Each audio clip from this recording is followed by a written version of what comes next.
Welcome to Hot Rods, where the takes are hot and the topics are hotter. I'm Peyton Gallagher, along with my friends Kyle and Chris, and today we're going to be talking fantasy football. To start it off, we're going to be talking about the top 5 fantasy receivers that you need to draft in this year's season. Well, number one, obviously, is Antonio Brown, the current best wide receiver in football. When Ben's his quarterback, he's an obvious selection. He's going to rack up the touchdowns, the yards. Second, Julio Jones, the Atlanta Falcons star wide receiver, who I believe had 2,000 yards last year. You can look for another productive season from him. Third, it's tough to say, but then I'd have to go with A.J. Green, Cincinnati Bengals wide receiver. He's very athletic, goes up, catches contested jump balls, impressive touchdown catches, impressive hands. Four, this is not, I want to say this is a stretch of the imagination, but I'm going to go with out on a limb here and say Alshon Jeffrey, the Chicago Bears. He missed a lot of time last year, injuries, soft tissue stuff, but he should be back. Jay Cutler, his quarterback, they have a good connection. And then five, and with a lot of wide receivers available, I think I'm going to have to go with Sammy Watkins, Buffalo Bills. Tyrod Taylor proved last year he's a really good quarterback. Finally got his shot after being a backup. I think it's his time. Well, Alshon certainly is a player that's flying under the radar. Chris, do you have any rebuttal to that? Obviously Antonio Brown's your clear-cut number one, especially if you're in a PPR format. He's a target machine. He's obviously the number one target, best receiver in fantasy football. I like what you said about Julio. I do also agree with A.J. Green. At about 4 and 5 is where the conflicts start. I personally have Des Bryant in my top 5 coming off an injury season. Romo being injured, he didn't have his quarterback. They've got that 1-1 connection. He's just going to be a monster this year, in my opinion, which is why in around the second round he could be a good value pick. Then I'd have to say another one of my top 5. I don't want to say top 5, but he's also a good pick that you want to look out for is Randall Cobb. Last year, Randall Cobb is a slot receiver, and he had to play on the outside because Jordy was injured all last year. Jordy's back.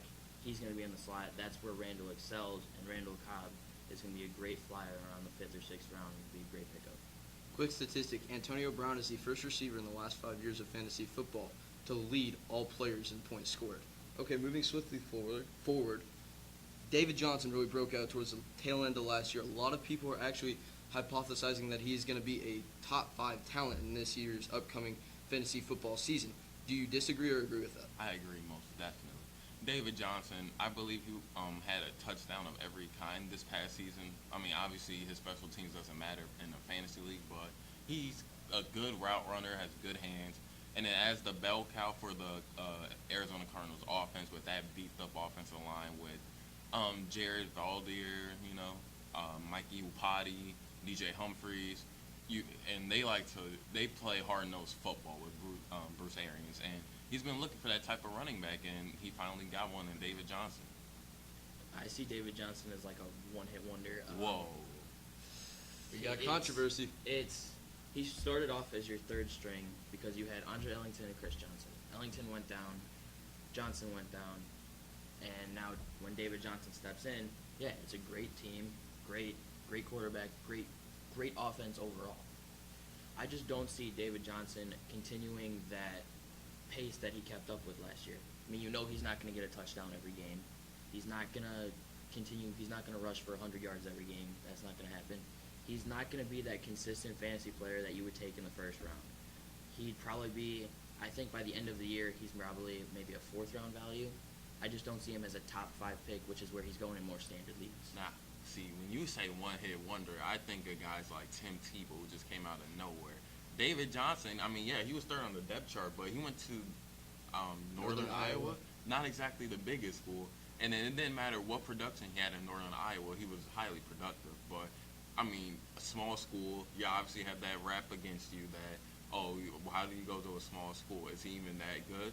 So, and then he just worked his way. Injuries played a factor, but then that's not his fault. He did what he wanted to do, and he succeeded. I think now that he has the confidence, that's also a big part. He's got the confidence going in as a starter that he should be able to do really good. And 2 things to note here. 1, teams actually have film on David Johnson now and his tendencies. They didn't necessarily have that at the tail end of last year. And also, in David Johnson's burst, I guess you could say, into the starlight, he didn't really play against the top defenses in that division. There are two top 5 level defenses in St. Louis and Seattle that he will have to face a total of 4 times this year. Yeah, and just the last word on David Johnson. I mean, he's clearly had a great year last year, and it's just I don't see him as like that consistent first rounder value that everybody's valuing him as. I mean, obviously you had like Thomas Rawls who came out like that. I don't see him doing as well too, but it's like, I mean, I'm not taking these guys so high knowing that I've only got half a season under their belt. Okay, moving forward to our last topic. We all know, and it's been a hotbed of discussion throughout the offseason, that Ezekiel Elliott is likely to be the number 1 rookie, if not the number 1 running back in fantasy this year. But there are other rookies in this class that both of you believe can make a fantasy impact and help your team this season. Who are they? Well, one is, I believe his name is C.J. Prosise from Notre Dame, Prosise, yeah. Prosise on Seattle Seahawks. He's going to be a receiving threat out of the backfield. He's going to be able to be a runner. He's going to be a change of pace back instead of Ezekiel Elliott. I mean, not Ezekiel Elliott. Instead Thomas of Rawls? Yes, Thomas Rawls, Thomas yeah. Rawls. Thank you. I've actually got quite a number of rookies that I'm targeting really late. First off, I'm going to go with Tyler Boyd out of Cincinnati. He's obviously the clear-cut number 2 wide receiver with Sanu and Marvin Jones leaving. Tyler Eppert's going to be gone the first few weeks, so him and A.J. Green are going to get the majority of the targets. So I clearly see Tyler Boyd being a great pickup in the first 4 or 5 weeks of the season, I'd say. And hopefully throughout the rest of the year. I also like Kenneth Dixon out of Baltimore. I believe he's got that three-way race for the starting running position there. And I really believe that Justin Forsett had a bad year last year, so I think that position is really up for grabs, which I believe Dixon can do. I also like Derrick Henry as more of a goal line threat because he's more of that big back that'll get those touches near the end zone to take away from DeMarco Murray. He could definitely be like a Mike Tolbert, Vulture type on the goal line. Now I disagree. I like the running back from Baltimore. You said I just don't think it was gonna because they have 2, I believe, Lorenzen and Forsett are in front of him. Buck Allen got a lot of time last year too. They kind of have like a 4-headed monster, so he's gonna have to really injuries are gonna have to play a role in him getting playing time more than anything.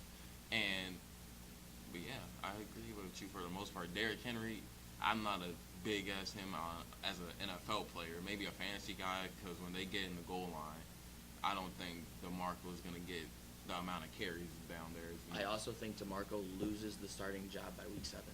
Ooh, bold statements here on Hot Routes, and I think that's a good place to leave it. You're watching Hot Routes, of course, as I said earlier, Peyton Geller joined by Kyle and Chris, and we'll see you in the future. Hopefully you guys have a good season in your fantasy leagues.